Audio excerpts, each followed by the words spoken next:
losing interest in knowledge. Why? आत्मा जो तमोप्रधान बन जाती है तो ज्ञान पर आकर्षण नहीं होता, तो उसका connection. Student, when the soul becomes tamopradhan, it isn't attracted to the knowledge.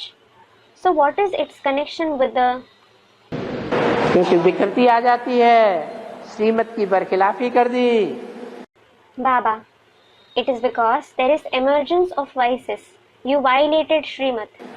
श्रीमत मुख्य है पवित्रता की, The main Srimad is of purity. और पवित्रता के बारे में नियत खराब हो गई। And you had bad intentions in the subject of purity. नियत खराब हो गई माने अपवित्र बनना शुरू कर दिया। You had bad intentions, meaning you started becoming impure. श्रीमत की बरखिलाफी हुई, You violated Srimad. तो जब श्रीमत की बरखिलाफी होगी तो मन ऑटोमेटिक माया के वशीभूत हो जाता है। When you violate Srimad, the mind automatically comes under the control of Maya. माया के वशीभूत होने के कारण फिर मन में बुद्धि में ज्ञान बैठता ही नहीं। Because of being influenced by Maya, the knowledge doesn't sit in the intellect at all. ज्ञान बाहर आता ही नहीं, ज्ञान के प्रति रुचि रहती ही नहीं। Knowledge just doesn't come out of the mouth. You have no interest for the knowledge. और ज्ञान के प्रति रुचि न रहने से ईश्वरीय सेवा के प्रति भी रुचि गायब हो जाती। And because of not having interest for the knowledge, the interest for the Ishwariya service also vanishes. क्योंकि लगाव आत्मिक स्थिति और आत्मा के बाप की तरफ से हट गया। It is because the attachment for the soul conscious stage and the father of the souls broke. आत्मिक स्थिति से लगाव हटा, परमात्मा बाप की तरफ से लगाव हटा, अटैचमेंट हटा, तो परमात्मा के कार्य से भी बुद्धि हट जाती है। When the affection for the soul conscious stage is removed, when attachment with the supreme soul father is removed, the intellect is diverted even from the supreme soul's task. इसलिए कोई भी हालत में श्रीमत की जो मुख्य बात है कौन सी? This is why in any situation, the main subject of Srimad, what is it? हैं? Student, purity. हाँ, पवित्रता।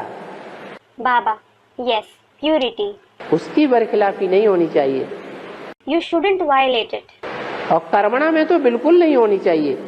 And you should never violate it in actions at all. मनसा में संकल्प आते हैं,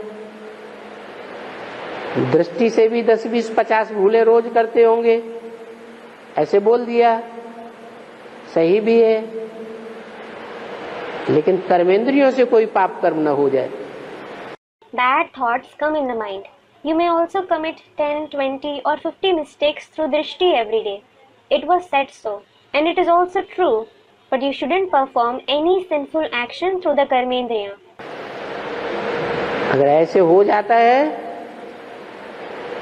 तो जो असली तत्व है आत्मा की एकाग्रता का, और उस एकाग्रता के आधार पर जो शरीर में रजवीरी की शक्ति मूल बनती है वो क्षरित हो जाती है। If this happens, the real essence of the concentration of the soul, and based on that concentration, the power of fertility and the power of vigor that is formed originally is lost. वो शक्ति क्षीण होने से तो बुद्धि में से जो ईश्वरीय तत्व है, ज्ञान, सत्य, सत्य को ही ज्ञान कहा जाता है, वो बह जाता है।